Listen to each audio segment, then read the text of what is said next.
আসসালামু আলাইকুম প্রিয় শিক্ষার্থীবৃন্দ, আমি আপনাদের আরিফ স্যার। আজকে আমরা আইসিটি ষষ্ঠ অধ্যায়ের বোর্ড প্রশ্ন সমাধান করব। আজকে দেখো আমি এখানে ঢাকা বোর্ড 2019 এর একটি প্রশ্ন নিয়েছি। দেখো বলা বাহুল্য 2019 সালে কিন্তু আমাদের লাস্ট এই ষষ্ঠ অধ্যায়ের উপর পরীক্ষা হয়েছিল। 20 সালে তো পরীক্ষা হয়নি কোভিডের কারণে, এবং 21-22 সালে আমাদের সাবজেক্ট ছিল কম, সেখানে আইসিটি সাবজেক্ট ইনক্লুডেড ছিল না, দ্যাটস ওয়াই সেখানে আমাদের পরীক্ষা হয়নি আইসিটি। এবং 24-25 সালে কিন্তু আমাদের শর্ট সিলেবাস থাকার কারণে আইসিটিতে ষষ্ঠ অধ্যায়টা স্কিপ করা ছিল। তো এইটা আমাদের 2019 সালের পরে 2026 সালে এসে কিন্তু আমাদের ষষ্ঠ অধ্যায়টা ইনক্লুডেড হয়েছে। মাত্র 250 টাকা যারা এখনো আমাদের শেষ মুহূর্তের চূড়ান্ত সাজেশন কোর্সে যুক্ত হওনি, দ্রুত করো। পরীক্ষার আগ মুহূর্তে আমাদের কোর্সে যুক্ত হলেই পেয়ে যাচ্ছ সকল সাবজেক্টের একদম শর্টকাট সাজেশন, সকল গ্রুপের পিডিএফ আকারে, বিগত বছরগুলোর বোর্ড এমসিকিউ উত্তর সহ পিডিএফ আকারে, প্রত্যেকটা সাবজেক্টের প্রত্যেকটা চ্যাপ্টারের চ্যাপ্টার ওয়াইজ জ্ঞানমূলক অনুধাবনমূলক প্রশ্নোত্তর সকল গ্রুপের পিডিএফ আকারে, লিখিত অংশের একদম শর্টকাট টেকনিক পিডিএফ আকারে, ইংরেজি গ্রামার অংশের শর্টকাট টেকনিক পিডিএফ আকারে, পড়াশোনার দুর্দান্ত সব গাইডলাইন, ইংরেজি এবং আইসিটির দুর্দান্ত সব রেকর্ডেড ক্লাস, সেই সাথে পরীক্ষা শেষ হওয়া পর্যন্ত ফুল সাপোর্ট, সবকিছু থাকছে আমাদের মাত্র 250 টাকার কোর্সে। আমাদের কোর্সে যুক্ত হতে স্ক্রিনে দেওয়া নম্বরে 250 টাকা কোর্স ফি পাঠিয়ে এই নম্বরেই হোয়াটসঅ্যাপে আমাকে জানাবে, সাথে সাথে তোমাকে কোর্সে যুক্ত করে নিব। তখন থেকে শুরু হবে তোমার A+ প্রস্তুতি। ষষ্ঠ অধ্যায় থেকে অলমোস্ট সেম প্যাটার্নের কোশ্চিন আসে। এই যে আমি একটা কোশ্চিন নিয়েছি, দেখবা আমি কয়েকটা কোশ্চিন সলভ করব এখানে, সেম টাইপেরই কোশ্চিন। জাস্ট কি বলবে, গ নাম্বার কোশ্চিনে বলবে উদ্দীপকের আলোকে টেবিল 1 এর বা টেবিল 2 এর ফিল্ডগুলোর ডেটা টাইপ বর্ণনা করো। তার মানে কি গ নাম্বার প্রশ্নটা একদম কমন ভাবে আসে, ঢালাও ভাবে আসে যে ডেটা টাইপ নির্ণয় করো বা ডেটা টাইপ সম্পর্কে বর্ণনা দাও। ঘ নম্বরে আসে উদ্দীপকের টেবিল দুটির মধ্যে সম্পর্ক স্থাপন সম্ভব কিনা বিশ্লেষণপূর্বক ব্যাখ্যা করো। এটা ঘ নম্বরে জাস্ট প্রশ্নটা চেঞ্জ আসে। ঘ নম্বরে এখানে সম্পর্ক স্থাপনের কথা বলেছে, ঘ নম্বরে বলতে পারে যে নতুন একটা ফিল্ড তৈরি করতে বলতে পারে, বা সেখানে একটা সর্টিং করতে বলতে পারে, এই টাইপের ঘ নম্বরে আসে। তবে গ নম্বরে ম্যাক্সিমামই আসে ডেটা টাইপ বর্ণনা করো। গ নম্বরেও আমাদের একটু চেঞ্জ আসে, তবে তুলনামূলক ওইভাবে চেঞ্জ আসে না, জাস্ট আসে ডেটা টাইপ বর্ণনা করো। তো চলো আমরা এখন এই টেবিলের এই যে আমাদের একটা প্রশ্ন নিয়েছি, এই প্রশ্নের আমরা উদ্দীপকের আলোকে 1 নম্বর টেবিলের ফিল্ডগুলোর ডেটা টাইপ বর্ণনা করব, এবং এইটা আমরা এখন বর্ণনা করে দেখব। ঢাকা বোর্ড 2019 সালে এটা কিন্তু আমাদের 8 নং প্রশ্নতে এসেছিল। তাহলে এটা প্রশ্ন সিরিয়াল নাম্বার 8। হ্যাঁ, এই অধ্যায় থেকে এক সেট প্রশ্নই আসে, ঠিক আছে? তো চলো এখন আমরা সমাধান করি।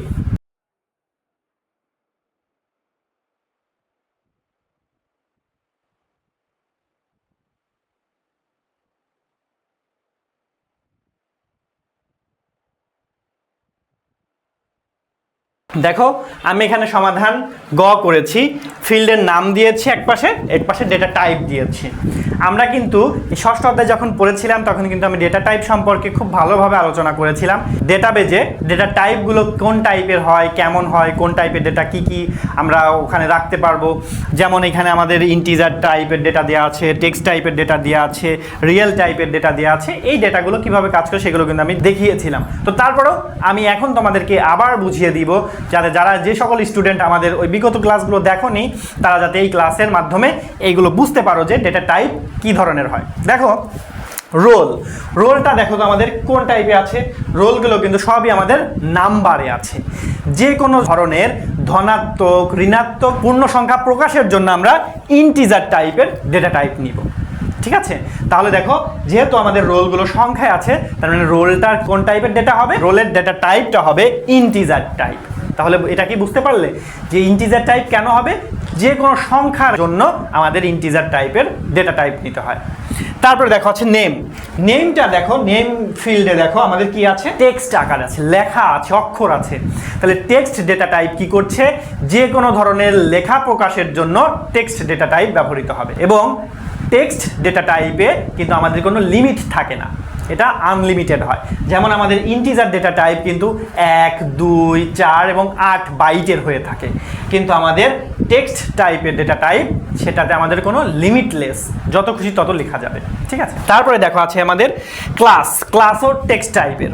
তারপরে আছে গ্রুপও টেক্সট টাইপের। এবার আসি আমি ডেট অফ বার্থ দেখো আমাদের কি আছে, এটা কিন্তু টেক্সট টাইপের আমরা ব্যবহার করতে পারি। ডেট অফ বার্থ কিন্তু আমরা ইন্টিজার টাইপ মানে সংখ্যা ব্যবহার করতে পারি, এবং ডেট অফ বার্থ কিন্তু আমরা রিয়েল ডেটা টাইপও বলতে পারি। এসকিউ লাইটে ডেটা টাইপকে রিয়েল ভাবেও প্রকাশ করা যায় এবং ইন্টিজার ডেটা টাইপ আকারেও প্রকাশ করা যায়, টেক্সট আকারেও প্রকাশ করা যায়। দেখো টেক্সট আকার কোনগুলো, দেখা যাচ্ছে এখানে আমাদের আছে কত 14, আমরা 14th মার্চ কিন্তু আমরা লিখে দিতে পারি 14th মার্চ 2004, এটা কিন্তু আমরা দিতে পারি, তাই না? এখানে আছে কিনা 5th ফেব্রুয়ারি 2003, এটা কিন্তু আমরা দিতে পারি। তো এইটা হচ্ছে আমাদের টেক্সট টাইপ, ঠিক আছে? টেক্সট, ইন্টিজার, রিয়েল টাইপ, এই তিনটা ধরনের ডেট অফ বার্থ আমরা এই তিনটা ডেটা টাইপেই আমরা সেটাকে প্রকাশ করতে পারবো। তো দেখো আমি কিন্তু খুব সহজেই গ নং প্রশ্নের উত্তর বলে দিলাম। আমি যে কথাগুলো বলছি মুখে সেই কথাগুলো কিন্তু তোমাকে এইখানে বর্ণনায় লিখতে হবে। এই টেবিলটা আঁকানোর পরে তারপরে কিন্তু তোমাকে এই কথাগুলো লিখতে হবে যে ইন্টিজার টাইপের মধ্যে কি কি থাকবে, ইন্টিজার টাইপের মধ্যে আমাদের ধনাত্মক, ঋণাত্মক সহ সকল পূর্ণ সংখ্যায় আমাদের ইন্টিজার টাইপের ডেটার মধ্যে থাকবে, সেখানে তুমি বলে দিবা এবং বলবা ইন্টিজার টাইপের ডেটা সর্বোচ্চ 1, 2, 4 এবং 8 বাইটের হয়ে থাকে। তারপরে তোমাদের টেক্সট টাইপের ডেটা কি, যে কোনো অক্ষর লেখার জন্য আমরা টেক্সট টাইপের ডেটা টাইপ ব্যবহার করব এবং টেক্সট ডেটা টাইপটা কিন্তু আমাদের কি হবে, আনলিমিটেড, যত খুশি তত লেখা যাবে, যত বড় খুশি তত বড় লেখা যাবে, এখানে কোনো লিমিট নেই। তো এইটুকু লিখলেই তোমাদের গ এর উত্তর দেওয়া শেষ। দেখো গ কিন্তু আমাদের শেষ হয়ে গেল। এখন আসি আমরা ঘয়ে। ঘ উদ্দীপকের টেবিল দুটির মধ্যে সম্পর্ক স্থাপন। একটু দেখো টেবিলের দিকে তাকাইলে কিন্তু আমরা দেখতে পাচ্ছি যে এই টেবিল দুইটার মধ্যে সম্পর্ক স্থাপনের জন্য একটা প্রাইমারি কি কিন্তু আমাদের লাগবে, তাই না? দেখো এখানে প্রাইমারি কি নেম, এটাকে যদি প্রাইমারি কি ধরি নেমকে, এখানে দেখো ফাদার নেম মিলছে না, অবশ্যই। ডেট অফ বার্থ, দেখো এখানে ডেট অফ বার্থ নেই। ক্লাস, দেখো এখানেও ক্লাস নেই। গ্রুপ, দেখো এখানে গ্রুপ নেই, জাস্ট কি আছে, রোল, এখানেও রোল, এখানেও রোল কিন্তু মিল আছে। তাহলে এটা কি হচ্ছে বলো তো, এটা কোন রিলেশন হচ্ছে, 1 to 1 রিলেশন হয়ে যাচ্ছে, তাই না? মানে টেবিল 1 এর একটা ফিল্ড টেবিল 2 এর একটা ফিল্ডের সঙ্গেই শুধু মিলছে, আর কোনো কারোর সাথে মিলছে না। এবং একটা রোল, দেখো এই যে রোলের মধ্যে যে ডেটাটা আছে 101, এইখানে কিন্তু দেখো 101 জাস্ট একটাই আছে, তো এই জন্য এটা 1 to 1 রিলেশন হয়ে যাবে, বুঝতে পারছো? তো তাহলে চলো আমরা 1 to 1 রিলেশনটা আমরা এখানে দেখাই দিই। তাহলে দেখো আমরা এখানেই 1 to 1 রিলেশনটা দেখাই দিব। তোমাকে কিন্তু এই পাশে লিখতে হবে, যেহেতু আমার এখানে অ্যাড করার সুযোগ আছে এই কারণে আমি এখানে অ্যাড করছি, কিন্তু তোমাদের তো সেই সুযোগ থাকবে না। তো তোমাদের কিন্তু সমাধান ঘ লিখে তারপর তোমাকে বলতে হবে যে টেবিল 1 এবং টেবিল 2 এর মধ্যে জাস্ট রোল নামক ফিল্ডটি মিল আছে এবং রোল নামক ফিল্ডের একটা ভ্যালু এবং টেবিল 2 এর রোল নামক ফিল্ডের একটা ভ্যালুতেই জাস্ট মিল হয়, অন্য কোথাও মিল হয় না। তার মানে কি এটা 1 to 1 রিলেশন হবে, ঠিক আছে? তারপরে তুমি এই চিত্রটা আঁকাই দিবা, এই দুইটা টেবিল এইভাবে চিত্র করে দিবা। রোলের সঙ্গে দেখো এই ভ্যালুর সঙ্গে আমাদের এই ভ্যালু অ্যাড হয়ে যাবে, এর সাথে এই ভ্যালু অ্যাড হবে, এর সাথে এই ভ্যালু অ্যাড হবে, এর সাথে এটা সম্পর্ক হবে এবং এটার সাথে এটা সম্পর্ক হয়ে যাবে। তাহলে দেখো এটাই হচ্ছে আমাদের যে টেবিল 1 এবং টেবিল 2 এর মধ্যে 1 to 1 রিলেশন। দেখো একটা পয়েন্টার থেকে বের হয়ে একটা পয়েন্টারই কিন্তু গেছে, একটা থেকে ডাবলে যাইতে পারে নাই, ঠিক আছে? তো এটাই ছিল আমাদের 1 to 1 রিলেশনশিপ। দেখো আমরা কিন্তু খুব সহজেই এটা করে ফেললাম। এই জন্যেই বলি ষষ্ঠ অধ্যায়টা মোস্ট ইজিয়েস্ট একটা অধ্যায়, এই একটা সৃজনশীল, এখান থেকেই মার্ক পাওয়াটা অনেক সহজ, ঠিক আছে? তো দেখো আমাদের কিন্তু উত্তর দেওয়া হয়ে গেল, 7 মার্ক হয়ে গেল, দেখছো? এই জন্যই বলি ম্যাথমেটিক্যাল টার্ম টাইপের যে প্রশ্নগুলো আছে সেগুলো বেশি করো, থিওরিটিক্যালটা একটু কম করো। দেখো এখান থেকে কিন্তু 7 মার্ক তুমি একদম চোখ কান বুঝে 7 মার্ক তুমি এখান থেকে পেয়ে যাবা। কিন্তু তুমি যদি এটা যদি থিওরিটিক্যাল লিখতা তাহলে কি পাইতা? অবশ্যই না। যত ভালোই লেখো তুমি, ঘ নাম্বারে 4-এ 4 তোমাকে দেবে না, 4-এ 3 দিবে, 4-এ 2 দিবে। গ নাম্বারে তোমার হয়তো 3-এ 3 দিতে পারে, তবে ম্যাক্সিমামে 3-এ 2 দেয়, ঠিক আছে? যদি তার ভালো না লাগে 3-এ 2 দেয়। দেখো এখান থেকে 2 মার্ক চলে গেল, তাহলে কত পেলা? আর ক খ হয়তো তুমি ফুললি মার্ক পাইলা, তাহলে কত হলো? 8 মার্ক হয়ে গেল। তো দেখো কষ্ট করে তোমাকে 8 মার্ক করতে হচ্ছে, কিন্তু এখানে গ ঘ লিখলেই তোমার 7 মার্ক, এবং খ থেকে তুমি যদি খটা সঠিকভাবে উত্তর দিতে পারো 2, তাহলে 9, এবং ক যদি তুমি উত্তর দিতে পারো 10, 10-এ 10 পাওয়া একদম ইজি, বুঝতে পারছো? তো চলো আমরা আরেকটা বোর্ড সমাধান করি।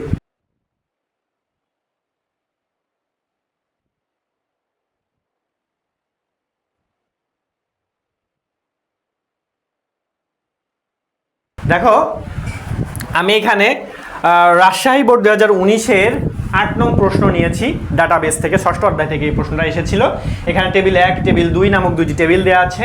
গ নম্বর প্রশ্নে বলা হয়েছিল টেবিল 2 এর ডেটা নামে নতুন ফিল্ড সংযোজনের প্রক্রিয়া ব্যাখ্যা করো। আর ঘ নম্বর বলা হয়েছিল উদ্দীপকের টেবিল 1 এর তৃতীয় ফিল্ডকে ঊর্ধ্বক্রম অনুসারে সাজানোর ধাপ বিশ্লেষণ করে টেবিলটি তৈরি করে প্রদর্শন করো। তো চলো আমরা এখানে সমাধান তুলে নিয়েছি, সমাধানটা দেখি। এখানে বলছে উপরের টেবিল 2 এ ডেট নামে নতুন ফিল্ড সংযোজনের প্রক্রিয়া। স্টেপ 1, প্রথমে ডিবি মানে database browser for SQLite A database open করি। ঠিক আছে, ওপেন করলাম। তারপরে বাম দিকের উপরের অংশে থাকা মডিফাই টেবিল, ওখানে মডিফাই টেবিল নামে একটা অপশন থাকবে, সেখানে ক্লিক করলে এডিট টেবিল ডেফিনেশন নামে একটি নতুন উইন্ডো দেখতে পাবো।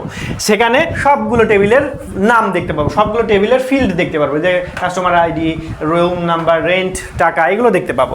এখন অ্যাড ফিল্ড অপশনে ক্লিক করব। ওখানে অ্যাড ফিল্ড নামক অপশন থাকবে, অ্যাড ফিল্ড নামক অপশনে ক্লিক করে ডেট নামে নতুন ফিল্ড ও তার ডেটা টাইপ সিলেক্ট করে দিই। ডেট নামে একটা ফিল্ড তৈরি করবে এবং তার ডেটা টাইপটা কেমন হবে আমরা জানি। ডেটের ডেটা টাইপ হয় টেক্সট আকার হয়, ইন্টিজার টাইপের হয়, অথবা রিয়েল ডেটা টাইপ হয়। ঠিক আছে, তারপরে কি করব, উইন্ডোর নিচে ওকে বাটনে ক্লিক করে নতুন ফিল্ড সংযোজন শেষ করে, দেখো সংযোজন শেষ হয়ে গেল।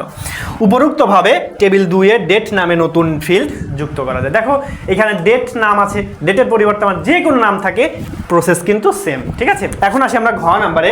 উদ্দীপকের টেবিল 1 এর তৃতীয় ফিল্ড মানে ডেট অফ বার্থ নামক যে ফিল্ড ঊর্ধ্বক্রম অনুসারে, মানে কি ছোট থেকে বড়র দিকে নামতে থাকবে, ঊর্ধ্বক্রম অনুসারে সাজানোর ধাপ বিশ্লেষণ করে টেবিল তৈরি করে প্রদর্শন করবো। তো চলো এখন তৈরি করি। লিখেছি টেবিল 1 এর তৃতীয় ফিল্ড হলো ডেট অফ বার্থ। দেখো ডেট অফ বার্থ দেখো কিভাবে 1996, 95, 97, তার মানে কি এলোমেলো ভাবে আছে। এটাকে আমরা কি করব, ছোট থেকে বড়র দিকে যাব। সুতরাং কমান্ডটি দিব কি, সিলেক্ট ফ্রম টেবিল 1। সিলেক্ট করব কোন টেবিলটাকে, টেবিল 1টাকে সিলেক্ট করেছি আমরা।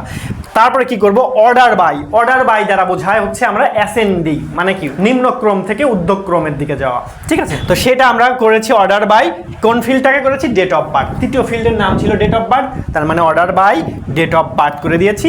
তারপরে এইটা যদি কমান্ডটা আমরা দিয়ে দিই তাহলে আমরা এই ধরনের আউটপুট ভ্যালু পাবো। দেখো কমান্ডের ফলে প্রাপ্ত আউটপুট টেবিলটি হয়ে যাবে এরকম, দেখো 1995, 96, 97। তাহলে কি হচ্ছে, দেখো ছোট থেকে বড়র দিকে যাচ্ছে কিন্তু। ঠিক আছে, তো দেখো এগুলো কিন্তু আমরা খুব ইজি ভাবে এগুলো করতে পারি। তো এই অধ্যায় থেকে ম্যাক্সিমাম প্রশ্ন আসেই এমন টাইপের, হয়তো নতুন ফিল্ড অ্যাড করতে বলবে, নয়তো ডেটা টাইপ বিশ্লেষণ করতে বলবে, নয়তো আমাকে সর্টিং করতে বলবে, যে কোনো একটা ডাটাকে সর্টিং করতে বলতে পারে। তো এগুলো কিন্তু আমরা খুব সহজেই শিখেছিলাম, আমার ক্লাস ভিডিওতে কিন্তু এগুলো খুব সহজ করে দেওয়া আছে। তো তোমরা যদি সেগুলো আরও ভালোভাবে ডিপলি বুঝতে চাও তাহলে অবশ্যই আমার সেই ক্লাস ভিডিওটা দেখবে, তাহলে তোমরা অনেক উপকৃত হবে। তো চলো আমরা আরেকটি বোর্ড প্রশ্ন সমাধান করে দেখবো এখন।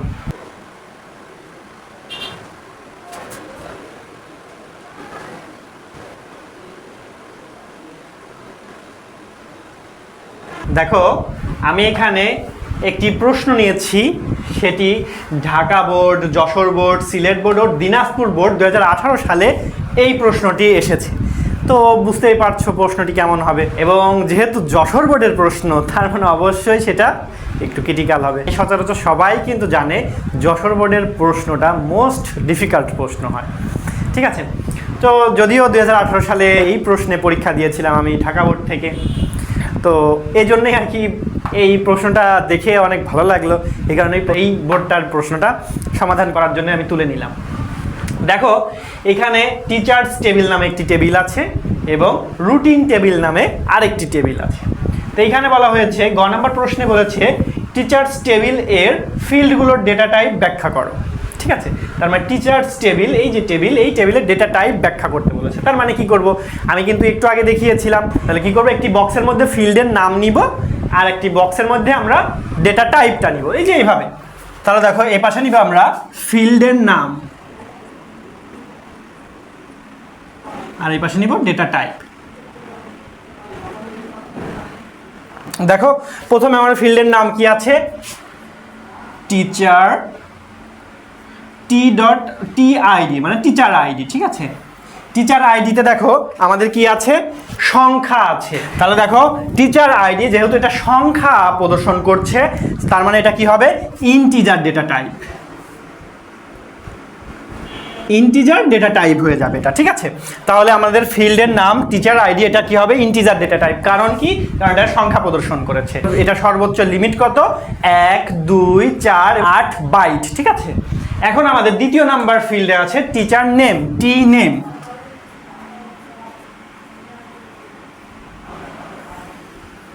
টিচার নেম, নেমটা কি আছে দেখো তো, অবশ্যই সেটা একটি অক্ষর আকারে আছে, আর আমরা জানি অক্ষরকে কি বলা হচ্ছে, টেক্সট টাইপ বলা হচ্ছে।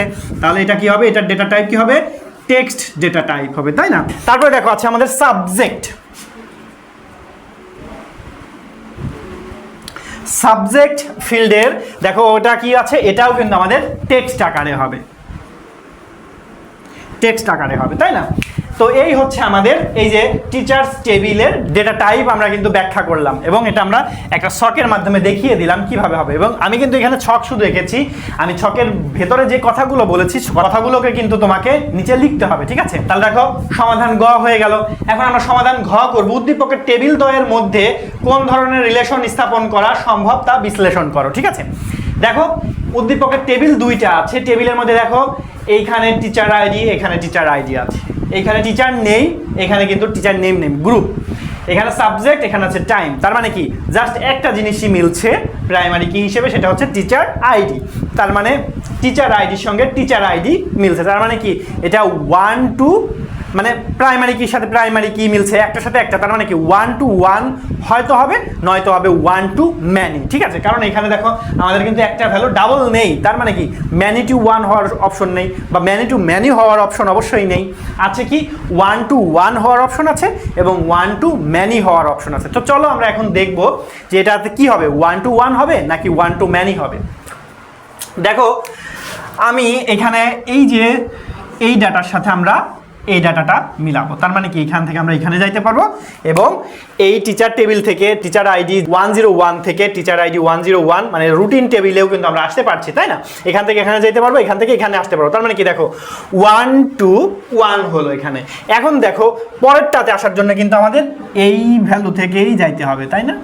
দেখো এই দুইটা ভ্যালু এই ভ্যালুর সাথে মিল হবে, তার মানে কি হচ্ছে দেখো এইখান থেকে এটার সাথে মিল করতে বলেছে, তার মানে কি হবে 1 to many হয়ে গেল, কিন্তু 1 to many কারণ একের অধিক চলে এসেছে, তার মানে একটা ডাটার সাথে একের অধিক ডাটার মিল হয়ে রয়েছে, তার মানে 1 to many হয়ে গেল।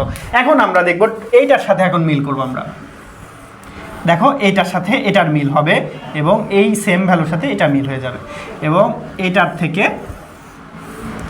এই ভ্যালুটার মিল হবে, আমরা এখানেও আসতে পারবো, এখানেও আসতে পারবো। তাহলে দেখো আমরা কিন্তু এটা খুব সহজেই ডিক্লেয়ার করতে পারলাম যে এই যে দুইটা টেবিলের সম্পর্কটা হবে 1 to many, 1 to many সম্পর্ক। 1 to many সম্পর্ক কেন হবে, কারণ এই টিচার্স টেবিলের একটি ডাটা আমাদের রুটিন টেবিলের একাধিক ডাটার সাথে ম্যাচিং করেছে, এই কারণে আমাদের এটা 1 to many রিলেশনশিপ মেনটেন করেছে।